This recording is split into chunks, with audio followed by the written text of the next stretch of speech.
Hey there, good friends. Welcome, new subscribers. I'm Brian from Apex Detail.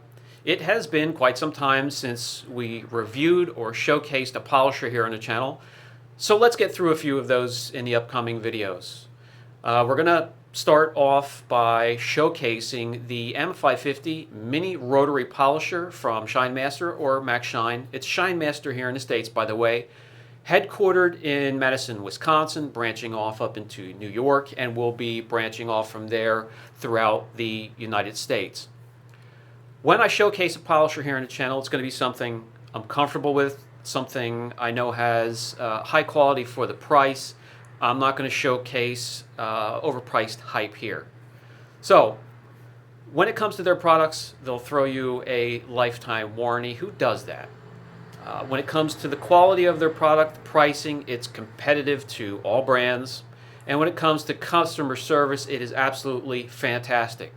So let's head out into the shop. We're going to move on now to the next segment, which is the closer look of the M550 Mini Rotary by ShineMaster. When unboxing the 550, you'll have the polisher itself. You'll get a handy dandy accessory bag.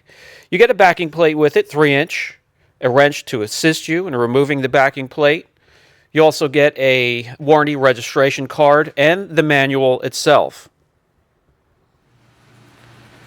It also does come with replacement brushes, but we're going to get to that when we get to the look inside segment of the video. Again, this is the M550 Pro Rotary Polisher by ShineMaster, also known as MaxShine. 550 watt motor, non-slip, soft rubber, coated grip, self-locking switch, constant speed dial, 6-speed, and it has a soft start to it, but I'm going to show you that when we see this unit in operation a little bit later in the video. Speed 1 will be 800 RPM, speed 2 1300, speed 3 1800, speed 4 2300, speed 5 2800, and at full speed you're looking at 3500 RPM. Comes with a 3-inch backing plate, and that will be attached to 5/8 threads or M14. Now, let's get to the weight and the dimensions of the polisher itself. Lengthwise, the unit is only about 1 foot long. When it comes to width, you're looking at just a little over 3 inches. So that's going to be about the same width as when you had the backing plate and the pad on. So this unit will squeeze in some very tight areas. Extension cord, a whopping 4 meters or just under 13 feet. Most of the time, you won't even need an extra extension cord to operate the unit. A very light unit, and the weight is just under 3.5 pounds. Before we go any further, I just want to share something with you. These are all 3-inch polishers. Of course, this one a rotary. Now here we have a dual action. This is a 12mm throw with a free spin. This one here is an 8mm throw with free spin. When it comes to price, $129.99, $385, and this one is a good deal at $109.99. But with that little 8mm throw and the free spin, it's going to take 3 times the work and time that this will get done.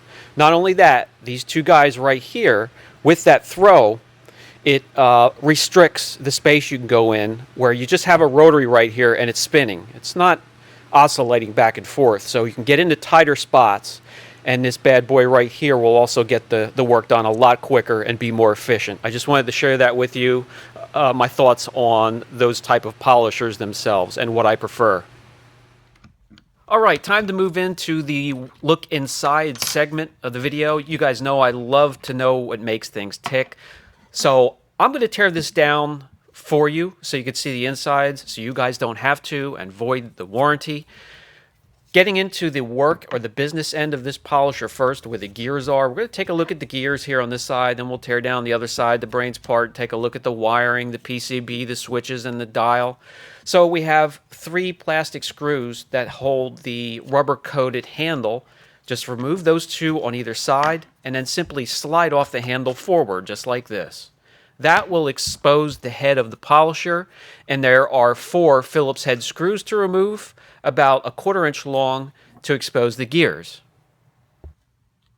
Now, I don't know if the camera will pick it up, but inside the head of the handle here, to give it support, they have ribs inside. Just like the ribs protect your organs and give your body some support, it really strengthens the plastic and keeps it nice and firm. All right, let's move on, get the head of the polisher off of here, and take a look at the quality of the gears.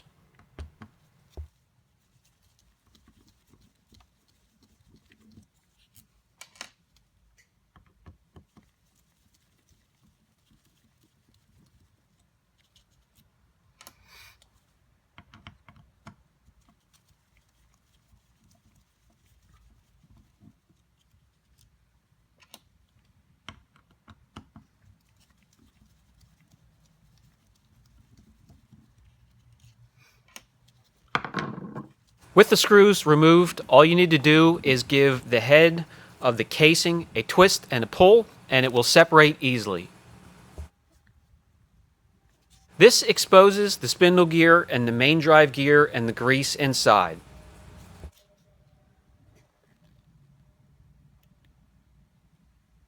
The gears are heavy duty, high quality, and provide the polisher most of its weight. So we'll take it over here, and this is going to be just a little over 1/2 pound. Not much else to look at this side of the polisher, so let's flip it around and get to the brains or the operation center of the polisher. We have a T15 screw to remove, and that is really all you need to remove. Slide the end of the casing, the plastic casing, out through the wiring.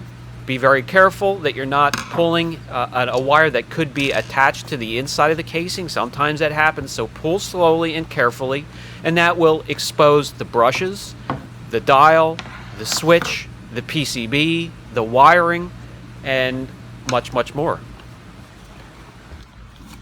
All right, there's a lot to look at, so let's take our time, and we'll first look at the shaft that runs back to the back of the polisher. This is for the on and off switch, and it runs pretty much 3/4 of the length of the polisher. High quality plastic. You don't have to worry about that dry rotting or cracking anytime soon. When it does get time to replace the brushes, sorry about the shaking, I'm trying to get you in close. They're right here on either end, opposite ends of the polisher, on the top and the bottom. And there's a little clamp. You slide to the left or to the right, and the brushes will slide right out, and they plug right in there, and you can replace them quickly. The wiring management isn't really too bad. I've seen worse. Everything is nice and tidy. It's not exposed. Right here where they made a connection, they have it shrink wrapped. That's a good sign. The PCB is right underneath the dial here. That is the control center of the polisher. It's going to be hard to get you. I'm going to try and give you an angle where you can see down in there between that shiny stuff between the dial and that plate on the top. That's the PCB, and it is coated, which is absolutely excellent because moisture can build up in there. I've seen where PCBs are exposed, and that's not a good thing. This build is quality. Inside and out, it's a quality build, and I would have great confidence in these polishers. Alright, so if you ever do have to replace the brushes, that's where they are. Simply slide the casing back on, nice and easy and slow. Don't pinch any wires, and replace the screw. Okay, now I can show you the unit in action a little bit here. We have the on-off button on the side, speed dial in the back, and when you start the polisher, and it doesn't really matter what speed you have on, it's a soft start. So it's not going to come on full speed and yank the polish out of your hand. It has a speed dial that has a nice tactical feedback, so it clicks in between speeds, so you're not stuck somewhere in between. It gives you a definite idea of where your speed is.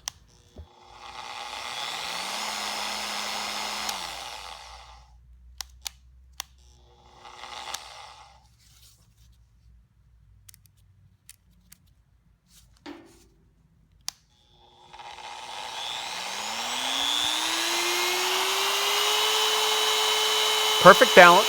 It's actually a little bit quieter and a little bit less vibration than the dual action polishers like the 15 or the 21.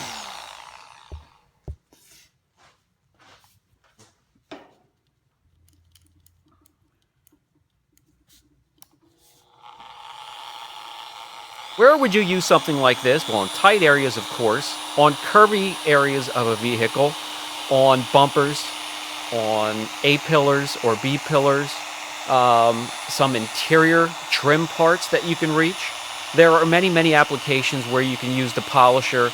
It's your imagination is the limit. You can also attach 3-inch attachments for cleaning interiors as well.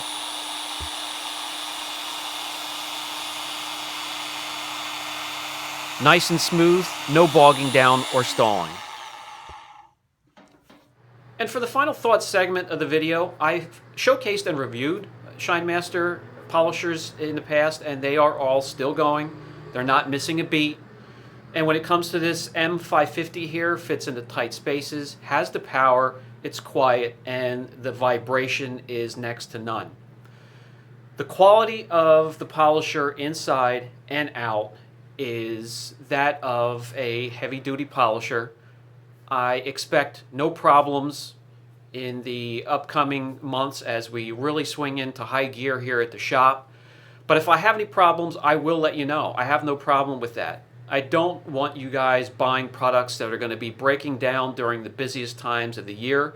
It's happened to me, and it's not going to happen again. So if you have any questions at all, don't hesitate. Brian from Apex Detail.